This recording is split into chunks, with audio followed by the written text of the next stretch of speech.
Good afternoon, everybody. Thanks for joining us this afternoon to talk a little bit about some of the changes that were made in the most recent zoning text amendment to the Unified Development Code.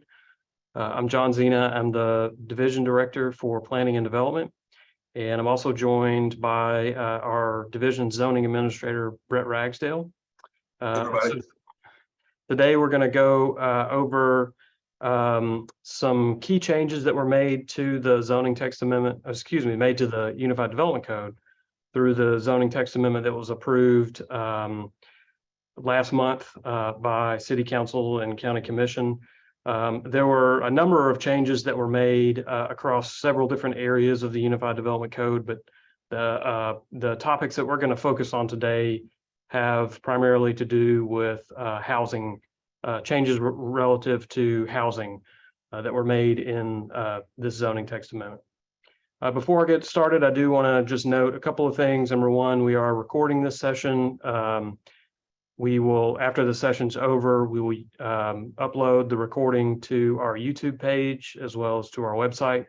So if there are others who were interested in attending but were not able to, you can share it with them. You also certainly can go back and view it again if there was anything that you missed the first time around.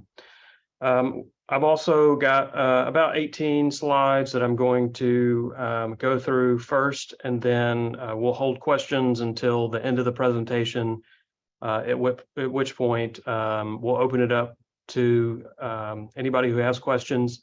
And feel free to ask about not only anything that we talk about as a part of this presentation, but any other changes that were made in this zoning text amendment that you'd like to ask questions about. All right, so with that, I'd like to go ahead and get started and talking a little bit about why some of the changes were made this year to the zoning text amendment. Last April, our division concluded a housing policy plan working in conjunction with the city's Housing and Community Development Division. That housing policy plan was an outgrowth of our city's comprehensive plan, Memphis 3.0.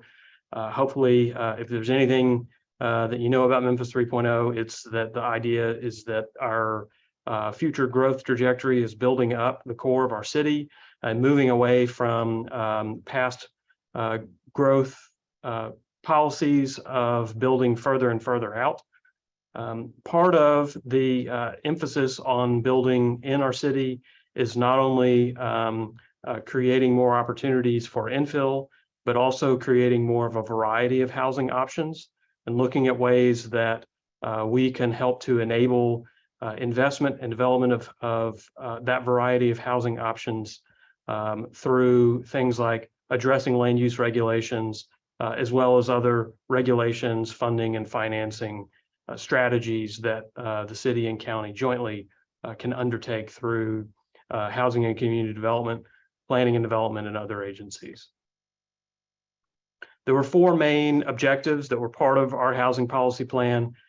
First, improving housing quality, supporting homeownership, which has been declining, particularly in the last decade, as more and more investment housing is bought up by private companies. Diversifying housing stock, so going back to the point I made a moment ago about enabling for more variety of housing to be built within our city. And finally, increasing quality low-income housing. There are four areas within the area of land use regulation that were proposed to be addressed as a part of the housing policy plan. And those four areas are the areas that we're going to talk about today because they were the principal changes to the Unified Development Code in this last CTA. First, accessory dwelling units, or granny flats, as they're sometimes called, backyard dwelling units that are secondary to a principal dwelling unit. Cottage development on narrow lots, essentially creating opportunities to reduce minimum lot sizes in areas where more infill, more density is desired for a smaller form of single family housing. creating opportunities for single-family attached and small multifamily through townhouses, stacked townhouses, and what the Unified Development Code calls large homes, which are essentially 3 to 6 unit multifamily buildings. And then also putting an emphasis on transit-oriented development, particularly where the city will see its first bus rapid transit route in a couple of years here, connecting from downtown to the University of Memphis, going through the medical district, going through Midtown along Union and Poplar. All right, so we're going to go through each one of those 4 categories to talk about what the specific changes were. So on this first slide, we'll talk about accessory dwelling units. This is the section of the Unified Development Code that talks about accessory dwelling units. I've highlighted the areas that have changed. I won't do this for each of the types that we're talking about, but I thought it was at least instructive to look at this for accessory dwelling units.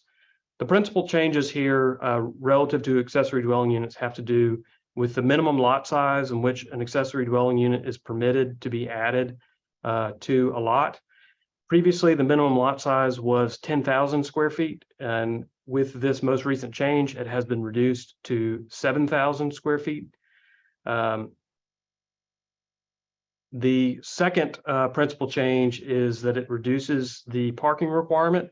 Parking is only required for an accessory dwelling unit if the construction of the accessory dwelling unit essentially takes away the existing parking of the underlying zoning for the principal structure. And then third, if parking is required for the accessory dwelling unit, it is allowed to be on the ground floor of the accessory dwelling structure. And then the height of the accessory dwelling structure is allowed to is allowed to be up to 1.5 times the height of the principal structure in order to accommodate for that ground floor parking on the accessory dwelling structure. So there's a little bit of flexibility there to be able to work with height to meet any parking requirement for that accessory dwelling unit. All right, this map shows generally where accessory dwelling units are now allowed. Those are shown in purple. The areas that are more of the salmon color are lots where accessory dwelling units were previously allowed. And so you see the change shown graphically here of the lots that now allow an accessory dwelling unit. The increase of lots, existing lots that allow an accessory dwelling unit is roughly about 80%, almost 150,000 lots that would now be able to add an accessory dwelling unit by right as a result of this change. All right, the next category that we'll talk about is the cottage development, and this is essentially a smaller size single-family home. The primary difference being the allowed height of the structure of the cottage is 30 feet, whereas with the conventional single-family home, it's a little bit taller than that. Single-family cottages also typically take their access from the rear, from an alley, although there are some exceptions that have been allowed through this. So first of all, the cottage is now allowed in the R6 district. Previously, it was not. And then cottages, we've also been able to reduce lot width between 25 feet and 35 feet, and that depends on the area, which we'll get to in a second, and reduce lot size, 2,500 to 3,000 square feet. And again, depends on the area, the zoning district. We'll get to that in just a second. All right, so the cottages are now allowed in R6 and then the RU1 through RU4 residential urban districts. So you see on the map here, all of the areas that are shaded something other than green, blue, or gray would be areas where cottage lots are allowed in some form. And those are the areas where we have R6 zoning and then the RU1 through RU4 residential urban zoning. At the end of this presentation, I'll give everyone a link to our website that will allow you to get onto our zoning atlas if you don't already know how to do that. Once you get onto the zoning atlas, you can see a lot more specificity in terms of where these districts are if you're interested in pursuing that further. So here are some site diagrams for the cottage as it's allowed within the R6 district.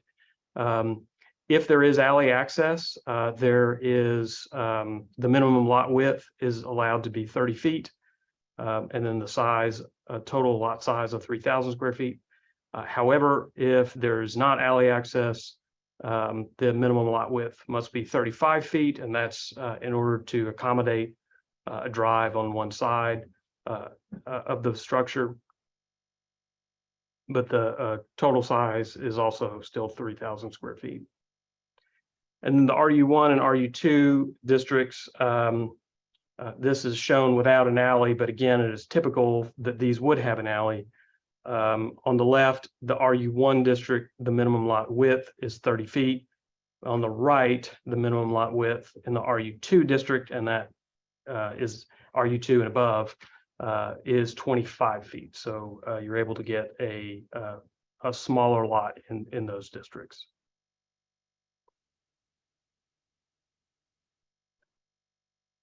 Next, the type of structure that we looked at as a part of these changes was the townhouse.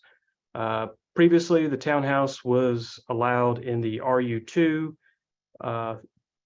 and up residential urban districts. So with this change, they are now allowed by right in the RU1 district, but only along major roads. So on roads that are designated as collectors or arterials on the major road map. The required lot width is 20 feet. The required lot size is 2,000 square feet. Again, those are minimums. They can be larger, but they would be allowed by right. So kind of peeking in a little bit to where this is allowed, the districts that are colored in sort of the pink or the salmon color are the RU1 districts. And then as you can see, the major roads are then highlighted in brown. So it would be along those major roads within the RU1 districts where townhouses are now allowed by right. Within the Midtown overlay, which is outlined in purple, townhouses are allowed by right in any of the area that is RU1, and that was pre-existing before the changes that were made earlier this year. So again, here are some typical site diagrams with an alley. This shows without an alley in the RU2 district, but it is again typical that that townhouses have alley access for rear loading. All right, small scale multifamily. Again, we're talking about two different types here. The multifamily large home, which I mentioned, is a single structure that has 3 to 6 attached units. So this would be your triplex, quadplex, and then also any structure with 5 or 6 units as well.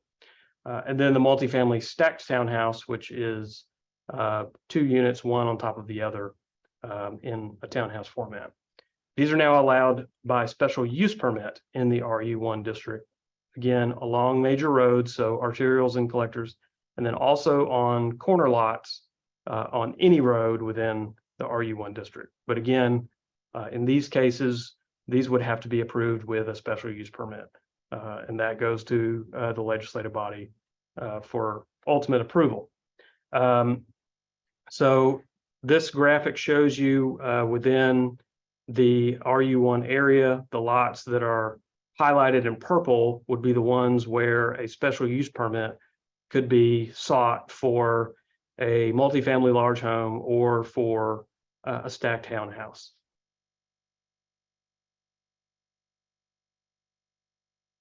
All right, and first we'll look at a site diagram for the large home. Within the RU1 and RU2 districts, the minimum lot width is 50 feet. minimum lot size is 8,000 square feet. And then for the stacked townhouse, you see similar to the townhouse, minimum lot width of 20 feet and lot area of 2,000 square feet. In the RU2 district, the minimum lot size for the stacked townhouse is 1,500 square feet.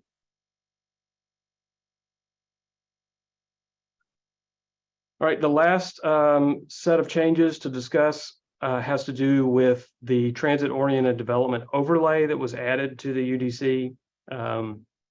There are a number of changes that are part of that transit-oriented development overlay, but I'm just going to focus on how this pertains to housing for the purposes of this discussion. As I mentioned, the bus rapid transit route that is underway now is going to connect downtown to the University of Memphis. It will run on 2nd and BB King in the downtown area, connect to Union Avenue, and then run eastward along Union Avenue to the viaduct, at which point it picks up on Poplar Avenue, that runs to the university and then turns back. The entirety of this area, except for one pocket, was either zoned CBD, Central Business District, in the downtown area, or was governed by the Medical District Overlay, Midtown Overlay, or University Overlay. There's one section in the center, sort of along Poplar, from the viaduct to close to Highland, that was not part of an overlay district. As you can see there, the recommended development character for that area, and particularly the stop locations for the bus rapid transit in that area, so from about Central Library to Holmes to Highland Proper Plaza, was either an urban corridor, 3 to 5 stories, mixed use there at Highland, or a neighborhood corridor, 1 to 4 stories, a variety of uses, including multifamily in the Central Library and Holmes areas. So the transit overlay district, again, there are a number of recommendations, or excuse me, a number of requirements that are a part of the transit overlay district now. But one of the elements of that is that multifamily is allowed by right in these areas in order to build up density, particularly around these station areas, so that it is not only supporting a successful bus rapid transit system, but also the bus rapid transit system becomes a supporting element of higher density along the corridor.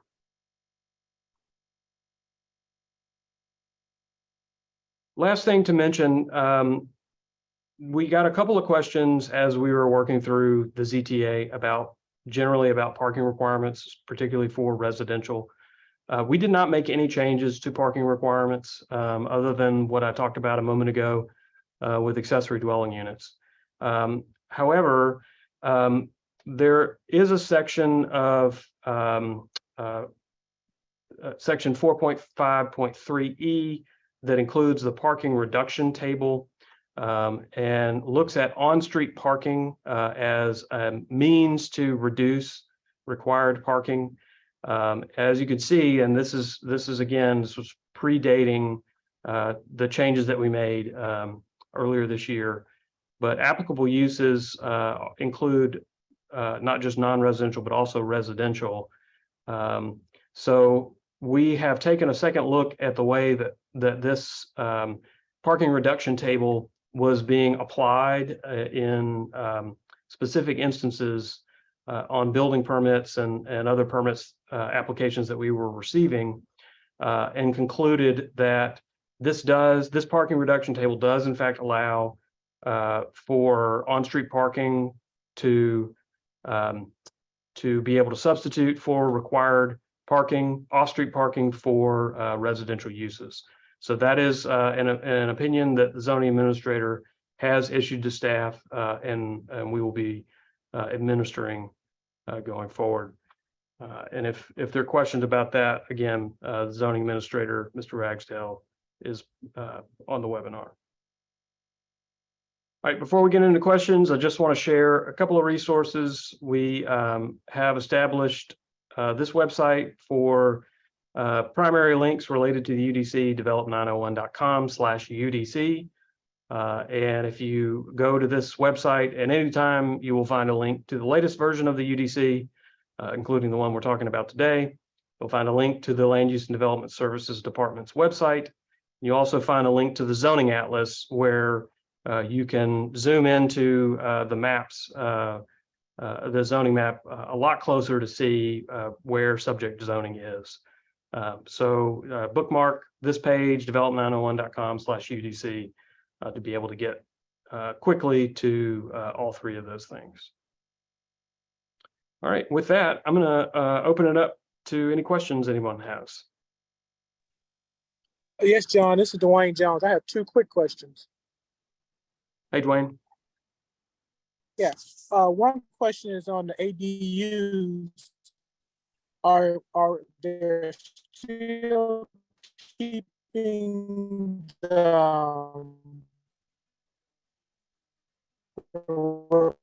requirement of the main structure and the secondary structure has to be 1/3 the size of the primary structure? Yeah. So Dwayne, your connection was a little. Dwayne, your connection's kind of breaking up a little bit. I know I got the first question, so I'm going to answer that. All right. Okay. So the first question is the allowed size of the accessory dwelling unit structure. So that area, that size is required to not exceed 700 square feet or 1/3 of the gross floor area of the principal dwelling structure, whichever is smaller. And so the UDC used to read or 1/3 of the ground floor area, and so now it is gross floor area. So that was the only change in that section.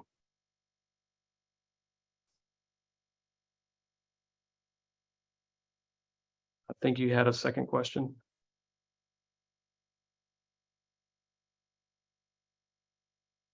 Hey, Dwayne, you're on mute. Sorry about that. That's all right. Okay, now my second question was about the off-site parking, because if you have accessory dwelling in the back, would that off-site parking, because right now we're required to put parking past the front of the structure. So when you have a house in the front, you have your main drive, and you may have to go on the opposite side or go to the back. I know we haven't been allowing front load, but the ADU, does it allow front load parking?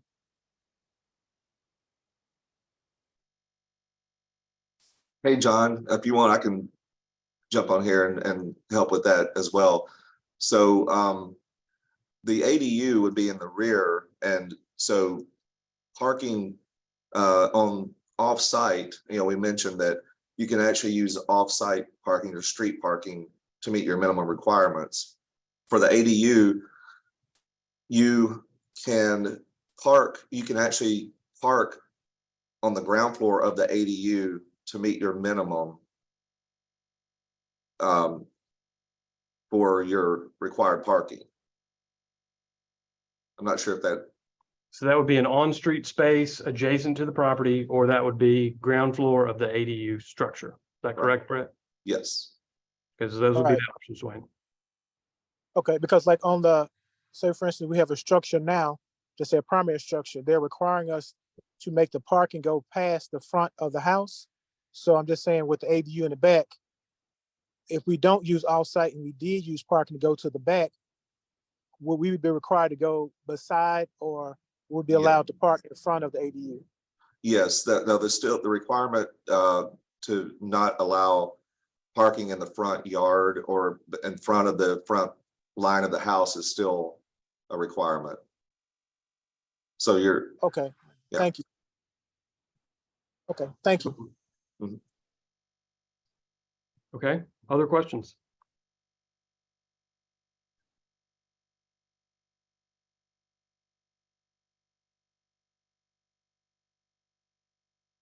I'm not seeing anything in the chat, but I think this might be a helpful clarification when you were talking about the townhomes, that they needed to be on an arterial or a collector road. And maybe what if, say, someone wanted to do a townhome within those areas, what would be maybe their best method for, determining if that street is an arterial or collector? That's a good question, Melanie.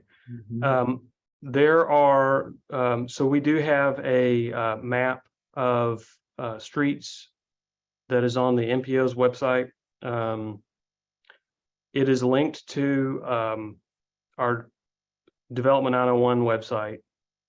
However, with that in mind, we will add it to the develop901.com/UDC, since that is going to be a helpful map for people to be able to look at to determine where those are and are not allowed. So thanks, Melanie. Good suggestion.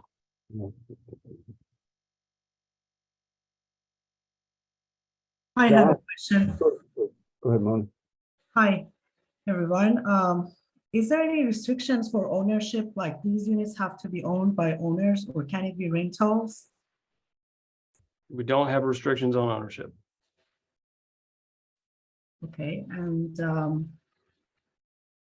are there any other restrictions like orientations or anything related to the basically environmental requirements for these sites along the corridor? So in terms of orientation, this would not change anything relative to the lots have to front a street. I assume that's what you mean?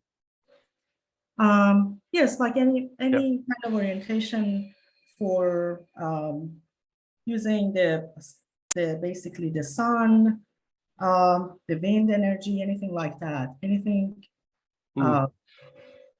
sustainability wise into the requirements of this basically corridor.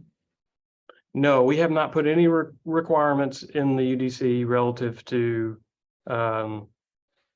requiring alternative energy to be used for housing. Thank you. I have some other questions, but I prefer other people to ask. Maybe it's other people questions too. But my main question is, why did you, how you guys actually use the main corridor of Poplar for actually having more affordable housing? From my understanding, if it's affordable housing, it has to connect the housing to the basically jobs. So how does it connect? I mean, how does that transportation going to connect the jobs to these housing units, which is considered to be more affordable than what it is right now? So, Moni, I think I understand your question is how did the bus rapid transit corridor get selected? Yes. Okay, so that is not a subject of zoning. That was a decision that was made about 10 years ago by MATA. MATA was looking at where they could create higher frequency transit corridors to connect not only within their network, but also to connect population and jobs. And the alternative that rose to the top was the alternative that became the bus rapid transit system. So that, again, was a decision of MATA. MATA pursued money from the federal government and the local government to be able to advance that project. Our job here is to ensure that there is a connection between land use and transportation. So the transportation is being improved for more rapid transit along this corridor. And so what we established through the transit-oriented development plan and through this TOD overlay is the ability to create more dense housing along that corridor to support development around the station areas for the bus rapid transit. Got it. Thank you. You're welcome. Don, I think you had something a second ago. John and all the staff, just a quick comment. These graphics that you have associated with this presentation are great. They really go a long way to explaining these concepts. And so I want to give you all credit on that, and also ask you, moving forward to future ZTAs, let's try to focus on having this level and this quality of graphics. I think it'll go a long way towards helping getting the word out and making it more understandable as the different members of the public look at it and try to get their head around some of these concepts. Great. That's a great suggestion, Don. We certainly will. And before we conclude, I'm going to talk about an opportunity for community, not just input, but community leadership on the next UDC update that we do. So it'll not only include better graphics, but more buy-in too, I hope. So I'll get to that in a moment before we wrap up. Any other questions?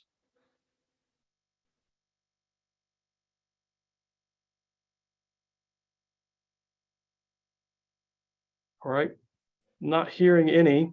Again, I just want to remind everybody of the resources that are available at develop901.com/UDC.